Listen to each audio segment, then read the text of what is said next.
입니다. 봄이 왔는데 다시 봄이 돌아갔습니다. 꽃도 피고 아름다운 계절이 오나 했어요. 그리고 따뜻한 계절이 왔다 생각했는데 이번 한 주는 비와 함께 그 모든 것이 다시 원위치 된 그런 느낌이었습니다. 삶을 살아가다 보면 신앙의 길도 비슷한 것 같아요. 우리가 뭔가 좀 좋아진 것 같은데 어느 날 보면 다시 원위치로 돌아간 것처럼 느껴질 때가 있습니다. 하지만 우리는 압니다. 내일이 되면 다시 따뜻해질걸요. 계절의 변화는 시간의 변화와 똑같습니다. 시간이 흘러가면, 계절이 바뀌면 하루 이틀은 좋지 않은 날씨, 추운 날씨가 올 수 있다고 하지만 결국은 그 흐름 자체가 따뜻함으로 바뀌는 겁니다. 우리가 믿음 안에서 올바른 신앙의 길을 가고 있다면 우리의 삶이 그렇게 따뜻한 봄을 맞이하는 시간들이 오게 될 겁니다. 지난 2월 화성시는요 4개의 구로 나눠지게 되었습니다. 다 아시죠? 화성시가 이제 크게 커지면서 화성에 있는 구를 4개로 나누게 되었습니다. 게다가 저는 그 2월에 맞춰서 이사를 또 했습니다. 그래서 반월동민에서 기산동민이 됐습니다. 행정적 경계선이 생기면서요 편리해진 부분이 있는데 또한 알게 모르게 불편한 부분도 많습니다. 행정적 사무를 봐야 할 때 어디를 가야 될지 모르겠는 거예요. 제가 아직도 기산동 사무소가 어딘지 모릅니다. 반월동 사무소는 바로 밑에 있거든요. 근데 기산동 사무소는 아직 못 찾았습니다. 사실 우리가 살아가는 이 땅에는요 수많은 인위적인 구분선들이 있습니다. 길 하나 건너로 동이 달라지고요 길 하나 옆으로 구가 달라집니다. 지도에서 볼 수 있는 경계선은 물론이고요 눈으로 볼 수 없는, 눈으로 보이지는 않지만 사람들이 만들어 놓은 이념과 계층의 경계선까지 우리는 정말 많은 선들을 가지고 살아갑니다. 요즘 끝나지 않을 것처럼 보이는 저 전쟁도요 사실은 보이지 않는 그 이념의 경계선 때문에 생긴 것 같습니다. 삶에 익숙해진다라고 하는 것은요 그런 선들에 익숙해지는 것일지도 모릅니다. 그렇다고 이 경계선이 꼭 나쁜 것만은 아닌 것 같아요. 적절한 경계선은 사람들의 사생활을 보호하고 사회적인 안전을 줍니다. 문제는 이 경계선 안의 사람과 경계선 밖의 사람을 구분하며 이 경계선을 배제의 도구로 사용할 때입니다. 선이 나쁜 건 아니에요. 하지만 그 선을 구분하고 배제의 도구로 사용하게 될 때 문제가 생기는 것 같아요. 성경을 보면 늘 경계선을 넘어가라 라고 하는 말씀들이 많이 나옵니다. 우리가 잘 아는 아브라함이 받았던 첫 번째 소명은 내 고향, 친척과 아버지의 집을 떠나라고 하는 것이었습니다. 익숙해진 그 환경을 떠나서 복음을 찾아서 하나님이 계신 그 삶의 길로 나아가라고 하는 것이었죠. 익숙한 경계선을 넘어서 가치관이 다른 세대, 그리고 기득권의 울타리를 넘어서 새로운 믿음의 도전을 하라고 하는 부르심이었습니다. 경계선을 그어놓고 냉소적으로 세상을 바라보지 말고 어떻게 해서든지 그 경계선을 허물고 세상 사람들의 아픔을 덜어주려는 그런 마음이 오늘 우리에게 필요한 것 같아요. 오늘 함께 나누려고 하는 말씀은요 요한복음 15장에 나오는 말씀입니다. 우리가 익히 들어서 잘 알고 있는 그런 말씀이에요. 오늘 말씀의 제목은 경계선을 허물고 그의 안으로입니다. 요한복음 15장 16절 17절 말씀 같이 보도록 하겠습니다. 우리 한 절씩 번갈아 가면서 읽겠습니다. 16절입니다. 너희가 나를 택한 것이 아니요 내가 너희를 택하여 세웠나니 이는 너희로 가서 열매를 맺게 하고 또 너희 열매가 항상 있게 하여 내 이름으로 아버지께 무엇을 구하든지 다 받게 하려 함이라. 내가 이것을 너희에게 명함은 너희로 서로 사랑하게 하려 함이니라. 감사합니다. 자, 오늘 본문에서 우리가 보게 될 첫 번째 기별은요 주께서 택하셨다는 겁니다. 16절 말씀입니다. 너희가 나를 택한 것이 아니요 내가 너희를 택하여 세웠나니. 우리는 종종 우리가 예수님을 또 우리가 이 신앙을 선택했다라고 생각을 합니다. 수많은 종교 중에 내가 이것을 선택했어. 내가 수많은 신 중에 하나님을 선택했어 라고 생각한다라고 하는 것이죠. 그런데요, 오늘 말씀에 보면은 그게 아니라고 이야기합니다. 우리가 뭔가를 선택한 게 아니고 사실은 누가 선택하셨다고요? 하나님이 우리를 선택하셨다는 겁니다. 종교는 우리의 취향과 선택의 문제가 아니라는 거예요. 내가 이게 맞아서 선택한 게 아니라는 겁니다. 우리가 하나님을 택한 게 아니라 하나님이 우리를 택하신 것입니다. 종교가 취향의 문제가 아니라면, 우리의 선택의 문제가 아니라면 우리는 우리 앞에 놓여져 있는 말씀에 대해서 이 말씀대로 살아야 할지 살지 말아야 할지를 고민하고 불편해할 필요가 없다는 겁니다. 왜냐하면 우리는 선택하는 사람이 아니라 하나님이 정해놓으신 그 길에 순종하는 사람이라는 것이죠. 이 표현이 조금 불편할 수 있어요. 왜냐하면 요즘은 각자의 취향과 선택을 중요시 여기는 시대입니다. 그런데 성경의 이야기는요, 우리가 선택하고 우리의 취향대로 사는 것이 아니라고 이야기하고 있다는 거예요. 예수님이 우리를 선택하셨고 오늘 우리를 부르셨고 우리가 어떻게 살아가야 하는지를 이미 정해놓고 말씀하셨다는 겁니다. 이처럼 이 땅에는 수많은 종교가 세워나고 또 다양한 형태의 신앙 형식이 나타난 것도 사람들이 내가 선택하겠다라고 하는 그 착각에서 온 것이라고 한다는 것이죠. 그러면서 신앙의 주체가 내가 되는 겁니다. 신앙의 주체는 내가 아니고 사실은 하나님이세요. 우리가 뭔가를 해서 우리의 구원을 이루는 게 아닙니다. 우리가 착한 일 했다고 하늘 날아가고 착한 일 안 했다고 멸망당하고 이런 게 아니라는 거예요. 철저히 우리의 신앙의 모든 주체는 하나님이십니다. 오늘 본문인 요한복음 15장은요. 뭘로 유명한 장이에요? 포도나무 비유로 유명한 장입니다. 15장의 이야기는 우리가 잘 아는 포도나무 이야기가 나와요. 이 포도나무 비유의 핵심 기별은 예수 안에 거하라, 나도 너희 안에 거하리다입니다. 예수 안에 거한다라고 하는 것은 주께서 주신 그 말씀의 틀 안에서 사는 거예요. 예수라고 하는 그 틀 안에서 모든 것이 이루어지는 삶을 살아라 라고 하는 의미라고 하는 것이죠. 우리는 주께서 주신 삶의 틀 속에서 살아야 합니다. 내가 틀을 정하는 것이 아니고 하나님이 틀을 정하세요. 근데 우리는 자꾸 내가 틀을 정하려고 그래요.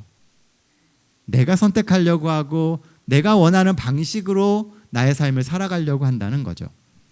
어찌 보면 주께서 정하신 틀 안에서 산다라고 하는 말은 답답하고 속박된 삶을 의미하는 것처럼 보일 수 있습니다. 그러나 주께서 정해주신 이 틀은 곧 우리가 가장 안전하게 살아갈 수 있는 인생의 범주를 의미하는 거예요. 주 안에서 살 때 우리가 가장 안전하고 주 안에서 살 때 우리가 가장 행복할 수 있다는 겁니다. 아마 여기 계신 모든 분들이 각자의 인생의 계획들이 있으실 겁니다. 소망하는 바도 있을 것이고 그것을 이루기 위해서 여러분들이 세워놓으신 인생의 로드맵이 있을 거예요. 이렇게 해서 이렇게 이루어 갈 거야 라고 하는 게 분명히 있을 겁니다. 그런데 그 인생의 길을 인도하시는 분은 사실은 하나님이시라는 거예요. 우리가 아무리 계획을 많이 세워도요, 주께서 인도하시지 않으면 그 길은 우리의 삶 속에서 선택될 수 없습니다. 성취될 수가 없게 된다는 거죠. 에덴 동산에 살았던 아담과 하와가요, 자유로우나 절대 넘어서는 안 되는 선이 있었습니다. 그것은 선악과라고 하는 선이었어요. 아무도 선악과를 따로 구분해 놓지 않았어요. 선을 그어놓고 막아놓지 않았습니다. 하지만 선악과는 보이지 않는 선이 되어서 아담과 하와가 지켜야 할 인생의 이 보호막이 되었다는 것이죠. 자유로우나 절대 넘어서는 안 되는 것이 있었습니다. 오늘 본문에서 예수님은 제자들에게 내가 너희를 택했다라고 말씀하십니다. 이것은 내가 너희를 나의 경계선 안으로 불렀다라고 하는 의미입니다. 이젠 내가 정한 경계선을 허물고 주께서 주시는 새로운 경계선 안으로 들어오라고 하는 초청입니다. 신앙은 새로운 원칙을 받아들이고 순종하며 주께서 주시는 그 신앙의 경계선 안에서 살아가는 것입니다. 물론 우리에게는 그 경계선 안으로 들어가지 않을 선택의 자유가 있어요. 주께서는 그 자유의지를 존중해 주십니다. 그래서 우리가 뭔가를 선택하고 그렇게 살아가도 하나님은 인정해 주세요. 그러나 그 자유가 꼭 우리의 구원을 보장하지는 않습니다. 그러므로 끊임없이 내 안에 거하라 라고 초청하시는 거예요. 스스로 선택하고 스스로 원하는 길을 가지만 그래도 내 안에서 그 길들을 계획하라고 이야기하시는 겁니다. 그래서 오늘 본문에서도 예수님은 포도나무 비유를 이야기하시면서 내가 너희를 택했으니 너희도 내 안에 거하라고 이야기하시는 겁니다. 가르법음 기별에 보면 이런 말씀이 있습니다. 사단의 품성과 사상이 발전함에 따라 그는 타락하지 않은 세계 주민들의 애정에서 영원히 근절되었으며 사단의 주장과 그리스도의 주장에 관한 투쟁은 하늘에서 영원히 종결되었다. 그리스도의 품성에 나타난 의인은 영원토록 세상 사람들의 다시 되며 구원의 소망이 되었다. 그리스도를 선택하는 모든 영혼은 믿음으로 여호와는 나의 의라고 말할 수 있다. 우리는 살아가면서 반복적으로 믿음으로 여호와께서 나의 의이시고 난 그분 안에 있다고 외치며 살아가야 합니다. 이게 반복되지 않으면 우리는 어느 순간 자유로운 것처럼 보이지만 사실은 멸망을 향한 길을 향해 가고 있는 거예요. 독일 신화 중에 영웅 지그프리드에 대한 이야기가 있습니다. 이 지그프리드가 전설에 의하면요, 용을 죽이고 그 용의 피로 목욕을 했어요.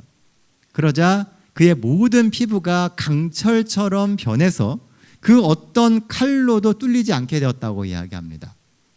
그런데 지그프리드가 죽었습니다. 왜 죽었어요? 자기도 모르는 사이에 목욕을 하는데 등에 이 낙엽 하나가 붙어 있었던 거예요. 그러니까 거기는 뭐가 안 묻었어요? 용의 피가 안 묻었던 거예요. 그래서 그것이 치명적인 약점이 되어서 결국은 죽고 맙니다.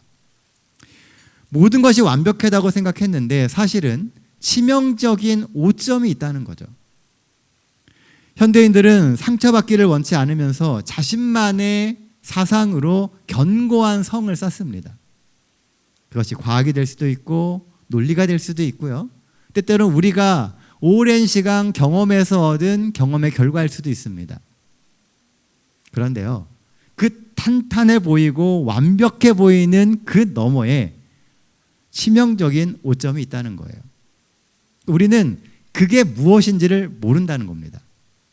그리고 결국 인생을 지내다 보면 그 치명적인 오점은 나 중심으로 살게 되면서 내 삶에 빠져버린 예수 그리스도라고 하는 것을 알게 되는 것입니다. 성경이 말하는 강인함은 흠집 하나 없는 견고함이 아닙니다. 우리가 강해진다, 그리스도 안에서 완전해진다라고 하는 것은 흠이 없다라고 하는 의미가 아니에요. 나의 여러 약한 것들에 대하여 자랑하리니 이는 그리스도의 능력이 내게 머물게 하려 함이라. 고린도후서에 있는 말씀입니다. 바울이 깨달은 진리는요, 비록 자신은 허점이 많고 약하고 부서지기 쉬운 죄된 존재이지만 예수 안에 거함으로 그 약함이 그리스도의 완전함을 드러내는 통로가 된다는 사실이었습니다. 나는 약해요. 부족합니다. 여전히 허점투성이에요. 하지만 그리스도 안에 있고 그리스도 안에서 그리스도를 개인의 구주로 영접하며 예수를 나의 구주로 고백하며 살게 될 때 내 삶은 그 부족함을 통하여 완전하신 하나님의 능력이 임하는 그 터전이 되게 된다는 겁니다. 그래서 예수께서 내 안에 거하라고 하시는 거예요. 약해도 우리는 세상에서 가장 강한 성도가 되는 것입니다. 내가 너희를 택해서 이 구원의 무리 안으로 불렀다는 말씀도 모두 우리가 그리스도 안에 있을 때 가장 안전하고 가장 강인한 존재가 될 수 있다는 의미입니다. 예수님은 그것을 열매라고 표현을 하세요. 너희가 나를 택한 것이 아니요 내가 너희를 택한 것이니 너희를 택하여 세웠나니 이는 너희로 가서 열매를 맺게 하고 또 너희 열매가 항상 있게 하여 내 이름으로 아버지께 무엇을 구하든지 다 받게 하려 함이라. 주께서 우리를 택하신 이유는 열매를 맺게 하고 또 열매가 항상 있게 해서 그 이어지는 말이 아주 중요한 말이에요. 무엇을 구하든지 다 받게 하려 하심이라. 오늘 우리가 예수 안에 있게 되면 결국 열매가 생기게 되고요. 그 열매로 인해서 우리는 무엇을 구하든지 다 받을 수 있는 존재가 된다는 겁니다. 무엇을 구하든지 다 받게 된다. 이것은 전능의 다른 표현이에요. 우리에게 전능이 있나요? 우리는 없습니다. 전능은 오로지 하나님께 속해 있는 거예요. 그런데 우리가 예수 안에 있게 될 때 우리에게 그런 전능을 주신다는 겁니다. 내가 모든 것을 할 수 있는 능력은 나에게는 없어요. 하지만 예수 안에 있으면서 주께 구하게 될 때 주께서 그것을 이루어 주실 수 있다는 겁니다. 그러니 나의 약함이 드러날까 두려워하지 말고요. 오직 내가 주 안에 거하고 있는지 그러하지 않은지를 먼저 고민하십시오. 오늘 우리가 선택하는 모든 것들이 예수님 안에서 선택하는 것인지 아니면 예수님 밖에서 선택하는 것인지 고민하게 되시길 바랍니다. 우리를 지켜주시는 하나님의 사랑과 능력을 신뢰하심으로 우리의 약함과 부족함을 넘어서 주 안에서 강함으로 다시 거듭나시는 우리 동산새하늘교회 모든 성도들 되시기를 간절히 바랍니다. 본문이 주는 두 번째 기별은 열매를 맺기 위하여 서로 사랑하라는 겁니다. 17절 말씀입니다. 내가 이것을 너희에게 명함은 너희로 서로 사랑하게 하려 함이라. 여기 보면은요 17절 말씀은 조금 난해할 수 있는 구절입니다. 예수 안에 거하라 열매를 맺게 하고 주께 구하는 것은 다 받게 하려 함이라. 이런 겉면들은 사실은 사랑이라는 단어와는 도무지 상호 연관성이 없는 것처럼 보입니다. 이게 어떻게 사랑이 되냐는 거죠. 그런데 왜 예수님은 갑자기 그런 얘기를 하시다가 사랑에 대한 이야기를 하셨을까요? 예수 안에 거하고 삶의 열매를 맺고 하나님께 기도하며 기도의 성취를 경험하는 삶의 원동력에는 사랑이 있다는 거예요. 사랑함이 있어야 예수 안에 거할 수 있고 사랑함이 있어야 삶의 열매를 맺고 사랑함이 있어야 기도하며 그 기도의 성취를 경험할 수 있다는 겁니다. 사실 예수님이 십자가를 앞두시고요. 제자들이 직면한 가장 큰 문제는 서로에 대한 사랑의 결여였습니다. 예수님의 재림을 앞두고도요. 세상이 경험하게 될 가장 큰 문제는 사랑의 결여입니다. 요즘 전쟁이 한참이잖아요. 이 전쟁이 한참인데 여기서 느껴지는 것은 사랑의 결여입니다. 누군가가 죽을 걸 뻔히 알아요. 그럼에도 그걸 합니다. 나의 이익을 위해서요. 마지막 시대의 가장 큰 문제는 나의 이익을 위하여 사랑을 버리는 겁니다. 예수님의 제자들도 그랬어요. 예수님과 함께 생활하며 같이 다니고 있었지만 늘 그들의 문제는 누가 더 높아질까? 하나님의 나라에서 누가 더 큰 보상을 받을까였습니다. 그러니까 나중에는 대놓고 대립하는 모습들이 보여졌어요. 하나님을 믿고 예수님을 믿는데도 여전히 그들 안에는 그런 대립 때문에 사랑의 결핍이 생겼다는 겁니다. 유다가 예수님을 판 이유도 사실은 사랑의 결핍이에요. 사랑을 잃어버렸기 때문에 파는 겁니다. 사랑을 잃어버렸기 때문에 예수를 떠나는 것이고요. 사랑을 잃어버렸기 때문에 우리는 믿음의 길도 잃어버리게 되는 겁니다. 17절 이하의 말씀에 보면은요.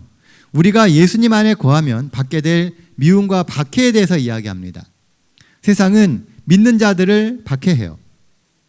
그래서 마지막 때가 되면 될수록 믿는 자들은 세상 가운데서 외로움을 경험할 가능성이 높습니다. 세상 가운데 정말 나 혼자 서 있구나 라고 하는 것을 느끼게 된다는 거죠. 그래서 세상에 속하지도 못하고 그들과 대립하는 영적 정체성을 갖고 살아가는 그리스도인들에게 꼭 필요했던 것이 무엇이냐 하면 믿음의 확신과 동질감이었습니다. 사랑함이 있어야지 되는데 그 사랑함이 없어지다 보니까 같이 모여서 예배드리고 신앙을 하지만 그 안에 동질감이 사라진다는 거예요. 서로 사랑하라는 말씀은 서로에 대한 신뢰와 동질감을 가지라는 겁니다. 우리는 동탄 새하늘교회라고 하는 이름으로 하나로 뭉쳐져 있는 한 그룹입니다. 서로 사랑해야 되고 서로를 아껴야 되고 우리는 함께 하늘에 가기 위하여 옆에 있는 사람들을 붙들어주고 일으켜 세워줘야 합니다. 사실 서로에 대한 전적인 신뢰와 동질감을 갖고 살기에는 우리가 너무나 독립적이에요. 인생을 살면서 몸으로 체득한 메시지는 독고다이. 나 외에는 세상에 내 편이 하나도 없다라고 하는 겁니다. 그러면서 무엇을 해도 내 중심이고 나를 빼고는 그 어떤 것도 믿지 못하는 이상한 세상이 점점 만들어져 가요. 심지어는 요즘에는 가족도 못 믿는 사람들도 있습니다. 그러니까 점점 분열되어서 혼자만 남는 거죠. 이런 사회 현상을 바라보면서요, 어떤 분이 이렇게 표현하시는 것을 제가 책에서 읽었습니다. 독고다이는 독거다이가 된다고요. 나 혼자 산다라고 생각하는 사람은 나중에 혼자 독거하다가 죽는다는 겁니다. 아무도 없어요, 주변에. 근데 이 독거다이가요, 지금 우리나라 사회의 가장 큰 문제입니다. 시간이 지날수록 점점 관계가 단절돼요. 그렇죠? 옆집에 누가 사는지도 모릅니다. 옆에서 사람이 죽어나가도 아무도 신경 쓰지 않는 세상이 되었어요. 그러다 보니까 정말 내가 모든 것을 잃어버리고 살다가 스스로 독거다이 하는 경우가 많다는 겁니다. 혼자 사는 세상에서 살다가 외롭게 죽을 수 있습니다. 이것을 해결하는 방법이 바로 서로 사랑하는 거예요. 꼭 이런 독거다이가 아니라 할지라도 믿음 안에서도 독거다이가 될 수 있습니다. 신앙은 같이 하는 거예요. 같이 말씀 보고 같이 연구하며 같이 그 말씀을 나누고 같이 기도해 줘야 됩니다.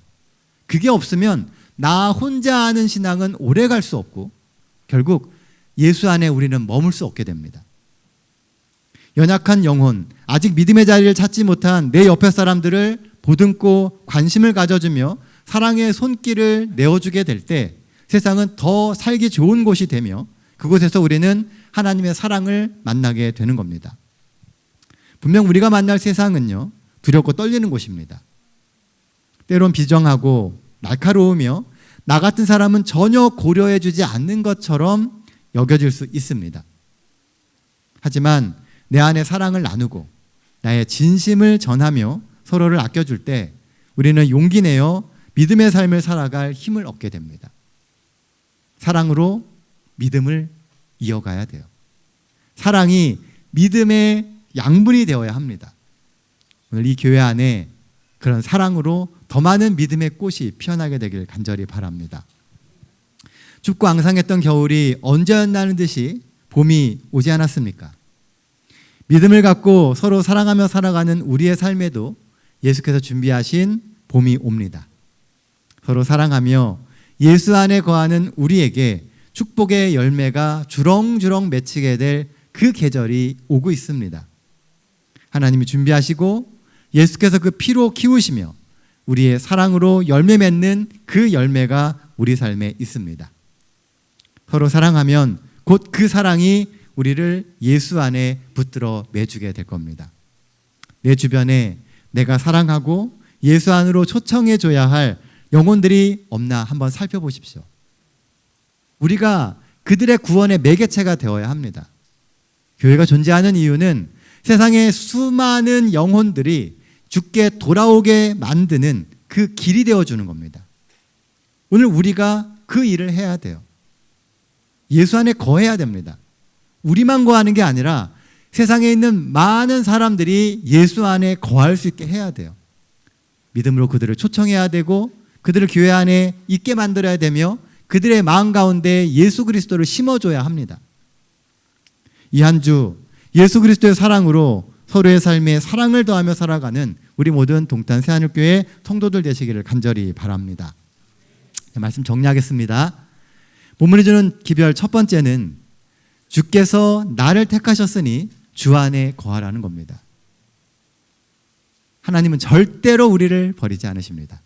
하나님이 여러분들을 부르셨어요. 내가 선택해서 이곳에 온 것처럼 보이지만 사실은 하나님이 이곳에 보내신 겁니다. 우리는 하나님이 택하신 하나님의 자녀입니다. 그래서 우리는 결코 약하지 않습니다. 우리는 이미 강하고 앞으로 더 강해질 겁니다. 그러니 하나님의 선택의 부르심을 믿으며 믿음의 삶으로 한 걸음 더 살아가시는 우리 모든 동탄 새하늘교회 성도들 되시기를 간절히 바랍니다. 본문이 주는 두 번째 기별은 열매 맺기 위해 서로 사랑하라는 겁니다. 오늘 우리는 사랑이 매우 흔한 시대에 살아갑니다. 그러나 그 어느 때보다 사랑이 부족한 시대를 살아갑니다. 사랑이란 말은 흔하지만 사랑을 경험하기는 정말 어려운 시대를 살아갑니다. 왜냐하면 마지막 때로 가면 갈수록 더 많은 이들이 홀로 서기를 해야 되기 때문에요. 그게 마지막 시대의 징조입니다. 그래서 이것은요, 영적으로도 비슷합니다. 혼자 견뎌야 될 상황들이 점점 많아지게 될 거라는 거예요. 그래서 우리가 힘 닿는 대로 홀로 서지 않도록 같이 믿음할 수 있도록 우리는 최대한 힘을 합쳐야 합니다. 그때 우리에게 큰 힘이 되는 것은 믿음의 길을 함께 가는 성도가 있다는 것입니다. 함께 예수 그리스도 안에서 구원의 열매를 맺어가고 있다라고 하는 안정감이죠. 우리는 결코 혼자서 신앙을 하고 있지 않습니다. 내 옆에 있는 이 많은 성도들이 모두 믿음의 동역자들이고 우리는 서로 사랑하며 합력하여 구원을 이루기 위하여 오늘도 함께 믿음의 길을 가고 있는 성도입니다. 우리가 맞이하게 될 하루하루의 시간이 예수 그리스도 안에서 더 깊이 뿌리 내리고 예수 안에 거하며 믿음의 열매가 알알이 맺혀져가는 그런 시간이 되시기를 간절히 바랍니다. 그래서 오늘 이 자리에 계신 모든 성도들이 단 한 명도 잃어버린 바 되지 않고 모두 다 구원에 이르게 되기를 바랍니다. 믿음의 길에서 중도 탈락하는 일이 한 분도 없게 되길 바랍니다. 여러분들도 같은 마음이시죠? 우리 다 예수님 안에서 하늘에 이르러야 합니다. 같이 하늘에 가면 좋을 것 같습니다. 이 한 주도 주께서 십자가에서 이루신 그 구원의 능력과 하나님의 사랑과 보호하심이 우리 모든 성도들의 삶에 풍성하게 임하기를 바랍니다. 그래서 이 한 주 주께서 주시는 놀라운 힘으로 다시 일어나시는 우리 동탄 새하늘교회 모든 성도들 되시기를 간절히 바라며 오늘 말씀 마치도록 하겠습니다.